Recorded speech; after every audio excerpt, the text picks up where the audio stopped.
everyone, my name is Disha Singh. I have cleared my CTET exam in my first attempt. CDP में 5th chapter है Eric Erikson's theory, मनोसामाजिक सिद्धांत, Erik Erikson psycho social development. यह एक life span theory है। इसमें 8 stages हैं। हर अवस्था में एक द्वंद्व उत्पन्न होता है। जहाँ सिगमंड फ्रॉयड सेक्सुअल अर्ज पर ज़्यादा बल दे रहे थे, वहीं एरिक्सन व्यक्ति के विकास में मन तथा समाज की महत्वपूर्ण भूमिका मानते हैं।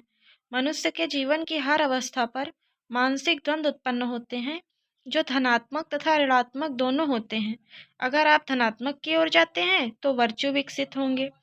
Eric Homburger Erikson was a German American developmental psychologist, यानी एरिक एरिक्सन एक जर्मन अमेरिकी विकासात्मक वैज्ञानिक थे। इस सिद्धांत में 8 अवस्थाएं हैं, जिनके नाम हैं: number 1 infancy, trust versus mistrust. Number 2 early childhood, autonomy versus shame and doubt.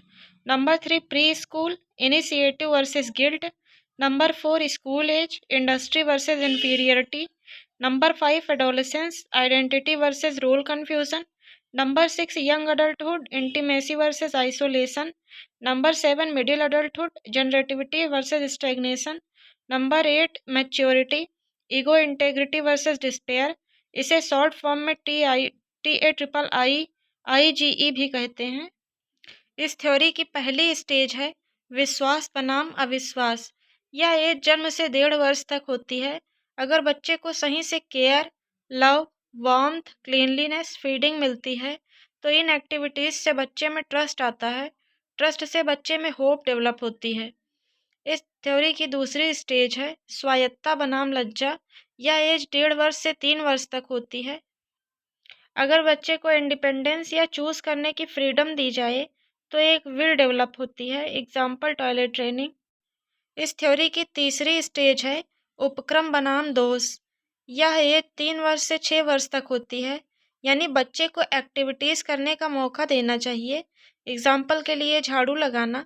इससे बच्चे में जीवन के प्रति पर्पस विकसित होगा। इस थ्योरी की चौथी स्टेज है परिश्रम बनाम हीनता। यह स्कूल एज होती है। यह एज 6 वर्ष से 12 वर्ष तक होती है। इससे बच्चे में school activities, homework, sports events से कॉम्पिटेंसी डेवलप होगी। इस थ्योरी की पांचवी स्टेज है पहचान बनाम भूमिका भ्रम। यह एज 12 वर्ष से 18 वर्ष तक होती है। अगर बच्चा अपनी पहचान बनाने में सक्षम रहा तो उसमें फिडेलिटी, कर्तव्यनिष्ठता की भावना विकसित होगी। इस थ्योरी की छठी स्टेज है घनिष्ठता बनाम पृथकता। यह एज 18 वर्ष से 40 वर्ष तक होती है।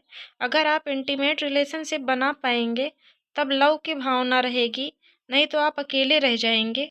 इस थ्योरी के अनुसार इस थ्योरी की 7वीं स्टेज है उत्पादनशीलता बनाम अवरोध। इसकी उम्र 40 वर्ष से 65 वर्ष तक होती है। जब आप वर्क, लाइफ तथा चिल्ड्रन के बीच बैलेंस बनाते हैं तब इस स्टेज में केयर की भावना डेवलप होती है।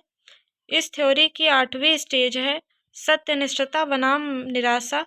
यह 65 वर्ष से मृत्यु तक होती है, यानी अगर आप जीवन से संतुष्ट हैं तब आप में विजडम आएगा। अब बात करते हैं कुछ प्रीवियस ईयर क्वेश्चंस की। तो पहला क्वेश्चन है प्रारंभिक बचपन की एक विकासात्मक अवस्था क्या है? ऑप्शन ए विश्वास बनाम अविश्वास, ऑप्शन बी पहल बनाम अपराध, ऑप्शन सी अतरंगता बनाम अपराध बोध, या ऑप्शन डी पहचान बनाम भूमिका भ्रम। इसमें ऑप्शन बी सही है। प्रारंभिक बचपन की एक विकासात्मक अवस्था है पहल बनाम अपराध। प्रश्न है एरिक्सन ने ऑप्शन ए जीवन के पहले 5 वर्षों में होने वाले विकासात्मक परिवर्तन देखें, ऑप्शन बी उम्र के अनुसार हमारे पूरे जीवन काल में संज्ञानात्मक परिवर्तन में स्तर में परिवर्तन देखें, या ऑप्शन सी हमारे जीवन काल में होने वाले विकासात्मक परिवर्तन देखें।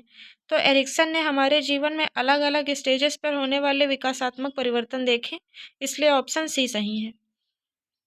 अगला प्रश्न है यदि शिक्षक छात्रों के प्रयासों तथा दृढ़ता को प्रोत्साहित करते हैं तथा पुरस्कृत करते हैं तो सफल अनुभव भाग्यशाली परिणाम होने की संभावना है। ऑप्शन ए अखंडता, ऑप्शन बी पहल, या ऑप्शन सी उद्योग, या ऑप्शन डी स्वायत्तता। तो इसमें ऑप्शन सी उद्योग सही है। If you like this video then please like, comment, share and subscribe my channel It's my humble request to all of you. Bye bye. Take care.